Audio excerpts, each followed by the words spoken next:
alliance, Jésus a permis que nous puissions voir ce qui se passe de l'autre côté du vestiaire. Nous faire comprendre que dans toute cette vie compliquée dans laquelle nous vivons, parfois il y a des esprits qui nous embêtent, qui sont autour de nous.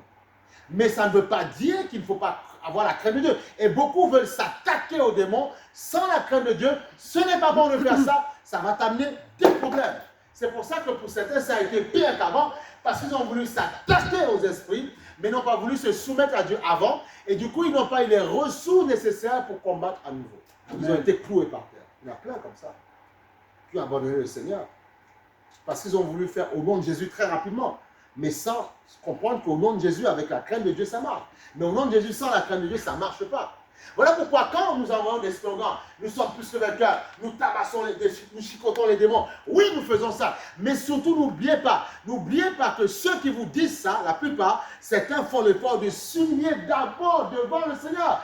Parce qu'ils savent que s'il y a un retour du bâton, ça ne marchera pas parce qu'ils sont humbles devant le Seigneur. Amen. C'est tout. Donc c'est l'humilité. L'humilité précède la gloire. Tu vois? Mais on voit que selon ça, ça n'a pas fait craquer Paul. Paul a continué à se battre. Paul a continué à être déterminé. Amen. Alléluia. Amen. Continue à être déterminé. Il a continué à être déterminé. Il n'a pas baissé les bras. On va aller sur Galates chapitre 4, verset 3. Et c'est pour dire que parfois, l'apôtre Paul ou d'autres personnes, parfois ils étaient malades. Donc, ce n'est pas quelque chose de supernaturel si un chrétien, en fait, tombe malade. Ça peut arriver, ça peut arriver. Et comme on a mis en avant le Dieu bonbon, le Dieu qui bénit, alors il y a certains chrétiens, quand ils sont malades, ils ne comprennent pas ce qui se passe. Au lieu de se battre pour pouvoir dire, Seigneur, tu m'as abandonné. Dieu ne t'a pas abandonné.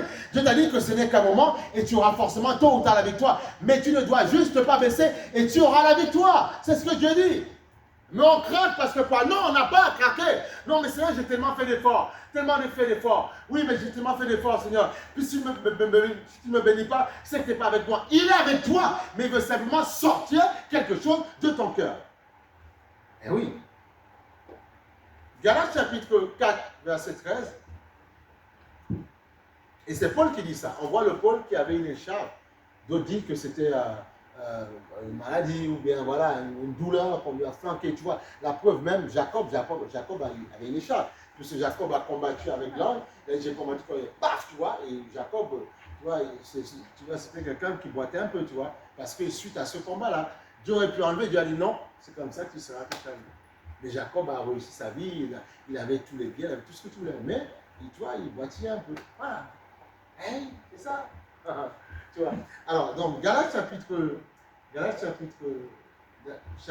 verset 13, il dit, vous savez ce que je fus à cause d'une infirmité, tu vois, donc une maladie, tu vois, de la chair, une infirmité de la chair, donc une maladie, il dit que je vous ai pour la première fois annoncé l'évangile, tu vois, et mis à l'épreuve, tu vois, par ma chair, mis à l'épreuve par ma chair, tu vois. Vous ne m'avez témoigné ni mépris, ni dégoût, tu vois. Ça veut dire que parfois, on voyait cette maladie qu'il avait, et parfois il montrait que c'était dégoûtant, tu vois. Il dit, vous ne m'avez témoigné ni mépris, ni dégoût, vous m'avez au contraire reçu comme un ange de Dieu, comme Jésus-Christ. Eh oui. Ils n'ont pas regardé la faiblesse qu'il avait dans sa chair, la maladie. On dit non, il a quelque chose pour nous, on va l'écouter. Tu vois la dimension de la foi, ils auraient pu dire, mais non, tu sers Dieu, tu es malade, on n'a pas été écouté, mais non. Si mon Dieu est avec toi, tu ne serais pas malade. Vous voyez, il y a ce genre de comportement. Il y a des gens parfois qui sont malades parce qu'effectivement, un péché peut entraîner une maladie. Mais souvent, si on va trop dans ce sens-là, ça culpabilise d'autres personnes qui marchent dans la droiture, qui parfois ont un problème. Alors, ça veut dire que chacun doit se prouver pour savoir si vraiment il est dans les voies de Dieu ou pas. Et c'est là où Dieu parfois peut nous confondre. On voit que ces Galatiens, ils ont regardé Paul en fait comme un ange de Dieu, malgré qu'il ait ce problème-là. Qu'il ait l'infirmité dans la chair, il était éprouvé.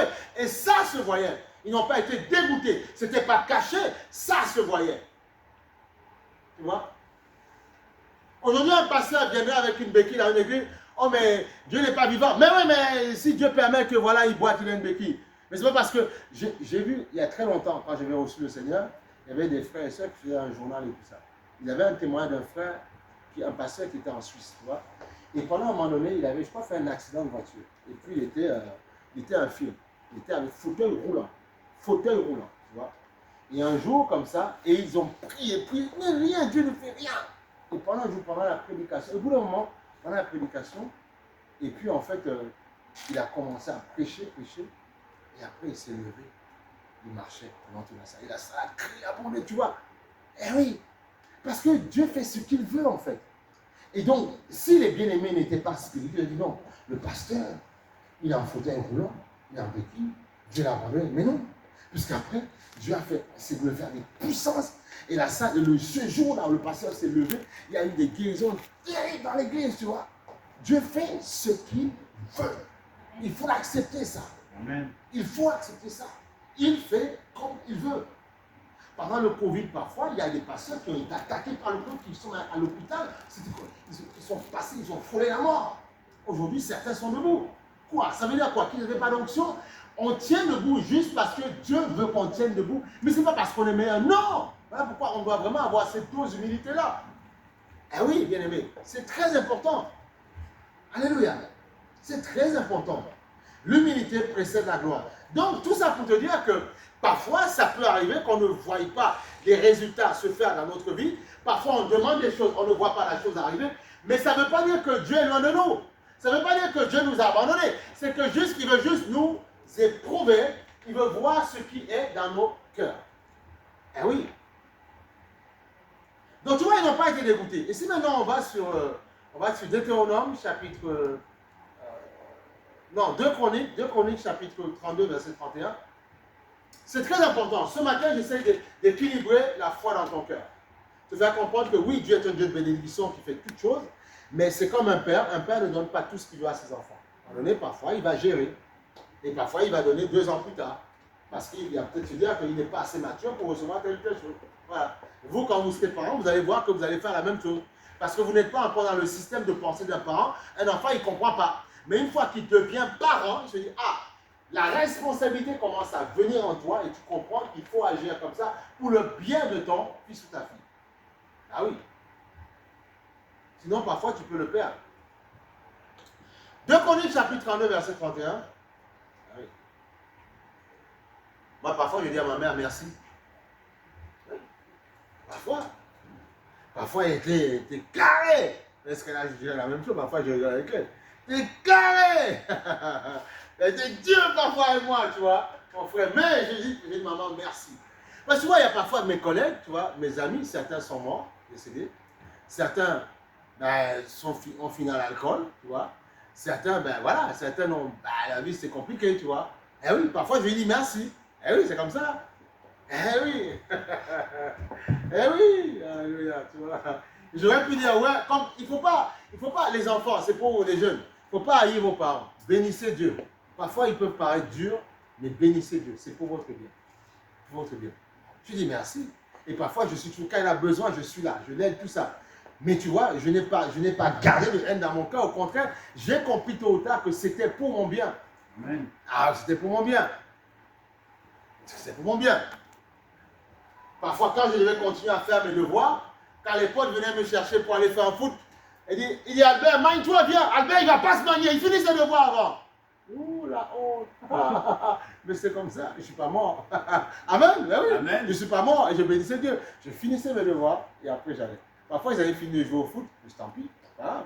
Mais je ne suis pas mort. Et quand certains me revoient après, certains me disent, ah, mais si j'avais fait comme toi, je serais comme ça, tu vois.